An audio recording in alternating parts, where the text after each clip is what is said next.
Shalom mtu wa Mungu, nikukaribisha tena majira na wakati huu. Nataka tuzungumze kwa habari ya dalili kwamba unashambuliwa kwenye ulimwengu wa roho, au dalili kwamba uko katika vita ya kiroho, au dalili kwamba kuna attacks ambazo zimetumwa kwako kwa ajili ya kuharibu maisha yako kwenye ulimwengu wa roho.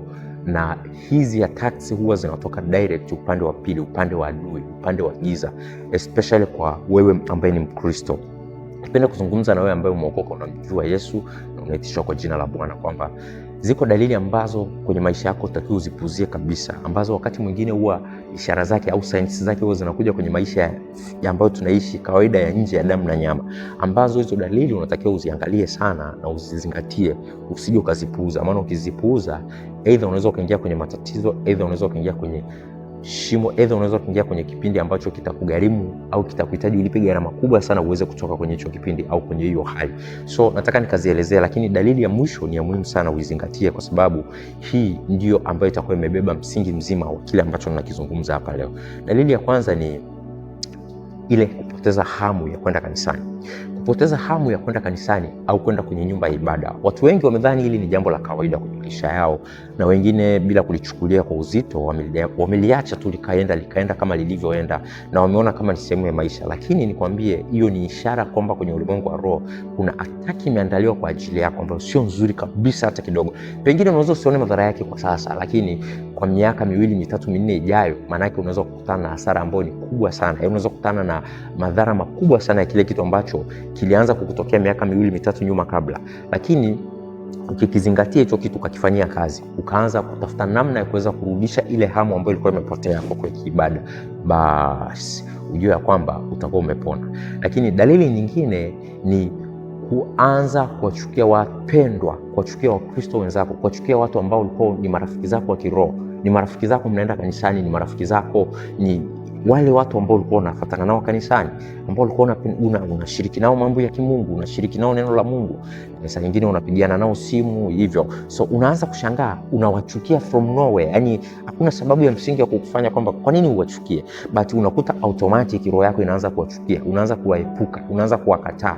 So ukishaona hiyo, pia ni dalili ambayo ni mbaya sana, ni ishara ambayo ni mbaya sana kwenye maisha ya kiroho, kwa sababu adui anachofanya huwa ni kama simba. Ukienda porini, simba anachofanya ukiwa unawinda mnyama, huwa wanajipanga wanazunguka kundi la mawindo, then wakishalizunguka lile kundi wanachagua mnyama mmoja. Wakishamchagua yule mnyama, wanachofanya wanaanza kuishtua lile kundi. Sasa lile kundi likiwa linakimbia la wale wanyama wanaowindwa, atakayetoka nje ya kundi, huyo huwa ndiye anayekuwa kitoweo au chakula. Sasa adui anachokifanya ni nini? Anakutenganisha na hao watu ambao ni ndugu zako au ni rafiki zako wa kiroho, kwa sababu unajua ukiwa karibu na hao watu wanaweza wakasimama kwa ajili ya kukuokoa na kukusaidia. Wanaweza wakarudisha kile ambacho kilikuwa kimepotea ndani yako. Wanaweza wakakusaidia kwa ushauri. So adui anachofanya, anatengeneza namna ya kukutenganisha nao ili kwamba ukae nje. Maana ukiwa peke yako ni rahisi adui kukuataki kuliko mnavyokuwa wengi. Kwa hiyo ili nalo usilipuuze, mtu wa Mungu, ili unatakiwa ulizingatie kabisa kabisa kabisa. Lakini kitu cha tatu ni kuanza kupunguza, ni kuanza kutokuwa na mzigo wa kuanza kufuatilia vitu vya kimungu. Kwa mfano videos za mahubiri, videos za kusoma neno la Mungu. Wakati mwingine unakuta ukiziona, ukiwa unaangalia, ujisikii kuziangalia, unataka kuangalia movies tu. Unataka kuangalia kitu fulani tu ambacho unajisikia kwenye roho yako, ambacho hakiendani na Mungu saa nyingine, au hakina connection. Sio kibaya, lakini hakina connection na mbingu, hakina msaada wote wa kukuza roho yako. So ukiona hiyo, pia ni dalili nyingine ambayo sio nzuri kwenye maisha yako. Inabidi uchukue hatua ya kuweza kurejesha kile ambacho kimepotea. Muombe Mungu akusaidie uweze kurudi. Dalili nyingine ni kushindwa kulisoma neno la Mungu. Watu wengi wanakuwa wanakutana na hii hali na wanadhani ni kawaida. It's not normal, sio kawaida.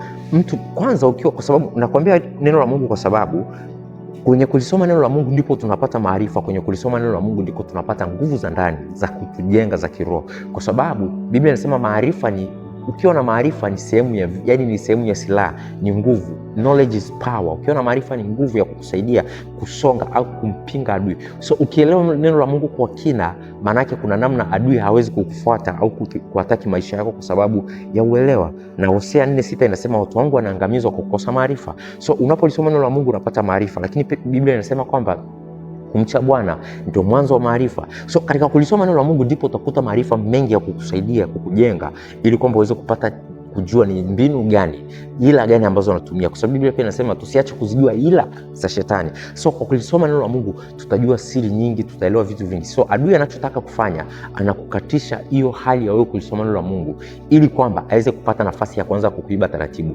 Adui akitaka kuja kukuataki aweze kuja direct, kwa sababu anajua ulivyo uko full equipped, uko umejaa zana zote. Kwa hiyo atakachofanya, ataanza kuondoa vile vitu ambavyo vinakupa nguvu, vinakufanya uwe na nguvu za kiroho za kumfanya yeye ashindwe kukuataki.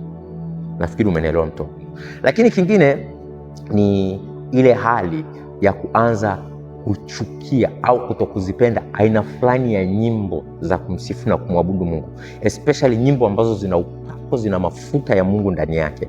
Unaanza kushangaa, zamani ulikuwa unazipenda hizo nyimbo, ndio unazipenda kuzisikiliza, unasikiliza unajisikia kama nguvu za Mungu zinakushukia, unazisikiliza unasikia kama uwepo wa Mungu uko pamoja nawe. Lakini imefika wakati hutaki kuzisikiliza zile nyimbo. Kuna aina fulani ya nyimbo ambazo unaanza kuzichagua, ambazo unaona zinaburudisha mwili wako, hisia, hazigusi roho yako. Inaweza ikawa ni za gospel, lakini hazigusi roho yako, hazina mafuta ya kuweza kusaidia roho yako. So ukishaona hiyo, ni dalili nyingine kwamba unashambuliwa kiroho, na inabidi uwe makini, uchukue hatua ya kuanza kutengeneza, kurudisha kile ambacho kimepotea, mafuta ya Mungu ndani yako. Lakini dalili nyingine ambayo ndio ya mwisho nitakayozungumzia ni ile hali ya kushindwa kuomba. Hii uwe makini sana mtu, na unisikilize kwa makini. Kwa nini maombi? Unajua kwamba Biblia inasema, Yesu kuna mahali anasema inampasa kila mtu aombe wala asizimie. Inatupasa tuombe wala tusizimie, tuombe bila kuchoka. Unaona maana yake nini? Ni katika maombi ndipo ambapo tuna nguvu za sisi kuweza kupambana na kusimama na kupinga na kuhimili mishale na ila zote za yule mwovu ibilisi. Na katika moja ya mipango ambayo hata kuzimu ina mikakati mikubwa sana juu ya dunia, hata sasa hivi ninavyoongea, ni kuhakikisha inazima nguvu ya maombi katika kanisa, kwa mtu mmoja mmoja na kwa Wakristo wote duniani. Why maombi? Kwa sababu maombi ndio silaha ambayo ni hatari kwenye ufalme wa giza, na inaharibu ufalme wa giza kwa viwango vikubwa, kwa maeneo mapana sana. So unapoona mtu anasimama kuomba mahali, automatic. Kwa nini maombi? Kwa sababu mtu anaposimama kuomba mahali, huwa kuna shift zinafanyika kwenye ulimwengu wa roho. Unapoomba, kuna aina nyingine ya maombi ambayo ukianza kuomba unaanza kuconnect na mbingu direct, yani unajiungamanisha na mbingu direct. Unaona, na katika maombi yale utaanza kushangaa kuna aina ya activities ambazo zinaanza kutake place, yani zinaanza kuchukua nafasi kwenye mazingira uliopo. Mbingu zinafunguka, malaika wanashuka, wanakuja kuhakikisha ile mazingira yanakaa sawa. Kama kuna vita au kuna mitego, kuna ila zote za adui, kuna giza mahali pale, kwa maombi utakayokuwa unasimama kuyaomba, au Mkristo atakayokuwa anasimama na yaomba, yale maombi yanaingia, yanavunja, yanaharibu, yanabomoa kila kazi za adui, na yanafanya mpango wa Mungu unaweza kusimama, kusudi la Mungu linaweza kusimama mahali pale, na watu wanafunguliwa kwa maombi ambayo mtu anasimama kuomba mahali. Ndio maana maombi ni kitu ambacho adui ana mikakati mikubwa ya kuweza kuhakikisha anakiondoa kwenye maisha ya mtu na kwenye kanisa pia. Na ndio maana ukijaribu kuangalia kanisa lolote ambalo linakosa maombi, ni kanisa ambalo linahitaji kufanyiwa restoration ya kimungu ili kurudisha ile nguvu ya maombi. Kwa sababu hata adui akitaka kuataki kanisa, anaanza kutafuta sehemu ya maombi. Utakuta kanisa limejaa burudani, muziki, burudani, kwaya nyingi, sio mbaya, it's good. Lakini adui anaataki maombi kwa sababu anajua maombi ndio kitu ambacho kinamharibu na kumdhuru yeye. So ukishaona eneo lolote la kimaisha yako limeathiriwa kwenye maombi, jua kwamba ni adui yuko katika hilo eneo kwa ajili ya kuweza kukuharibu, na usikubaliane na hicho.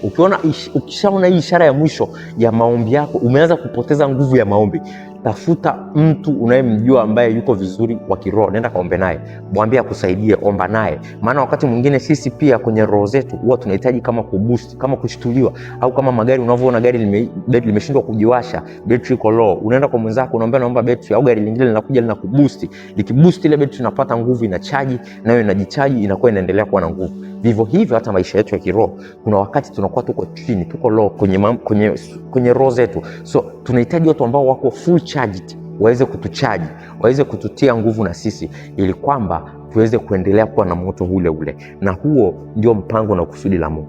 Lakini nikushauri mtu wa Mungu katika video hii ni kwamba ukishaanza kuona dalili kama hizi, hakikisha anza kutengeneza mfumo au taratibu kwenye maisha yako wa kuwa unafanya maombi ya kunena kwa lugha walau nusu saa kwa siku. Yani kiwango cha chini sana, nusu saa kwa siku. Lakini ukiweza kufanya mara kwa mara, kila wakati, speak in tongues, omba kwa kunena kwa lugha. Omba kwa kunena kwa lugha, kwa sababu Biblia inasema aombaye kwa kunena kwa lugha hujijenga, cha kwanza. Lakini hasemi na watu, anasema na Mungu mwenyewe, unaona. Na akiwa anasema, shetani asikii kile unachokisema, unaona. So kunena kwa lugha, kuna wakati mwingine Roho Mtakatifu anaweza akaugua, akakutumia katika kunena kwa lugha kupata connection, akakutumia kwenye kunena kwa lugha akaugua ndani yako kwa ajili ya kusimama kuliombea kusudi fulani, kuombea kitu fulani, kuombea maisha yako, kuombea kuvusha familia, kumvusha mtu, hata kujivusha wewe kwenye maeneo fulani ambayo ni critical, ambayo ni magumu. So mtu wa Mungu, ni kushauri usiache kuomba kwa kunena kwa lugha, hata kama unapokutana na situation na changamoto yoyote katika hizi nilizozitaja. Anza kujifunza kuomba kwa kunena kwa lugha, na utaona mambo yako, maisha yako hayatashuka chini hata siku moja. Na ukae ukijua ya kwamba popote unapoona kuna mafuta, kwa mfano tuchukulie mafuta haya tunayopikia, kuna mafuta ya alizeti, mawese, sijui na nini. Yale mafuta hatuyapati hivi hivi, sijui kuna mafuta ya parachichi. Yale mafuta yanakamuliwa kwenye kitu. So ili na wewe kwamba uweze kupata nguvu za Mungu, ili uweze kuwa na mafuta ya kimungu, it means kuna kitu kinatakiwa kikamuliwe ndani yako. So maana yake kuna kitu ambacho kinauawa kwanza ili mafuta yaweze kupatikana. Kuna kitu ambacho kinaharibiwa, kinaminywa kwanza ili mafuta yaweze kupatikana. Na wewe pia, ili uweze kuwa na mafuta ya Mungu, ni lazima uwe kuna vitu unavifanya, unajiminya ili uweze kupata mafuta ya Mungu ndani yako, uweze kupata nguvu za Mungu ndani yako. Na ni kulisoma neno la Mungu, kuomba sana, kufunga pia ni sehemu ya maisha yako, lakini kunena kwa lugha usiache, inatakiwa ndio maisha yako, na ni zawadi tuliyopewa na Roho Mtakatifu. Nipende kukutakia siku njema. Mungu akubariki sana, uwe na wakati mwema. Kwa jina naitwa mtumishi wa Mungu Steven Peter Palanjo. Shalom shalom, barikiwa.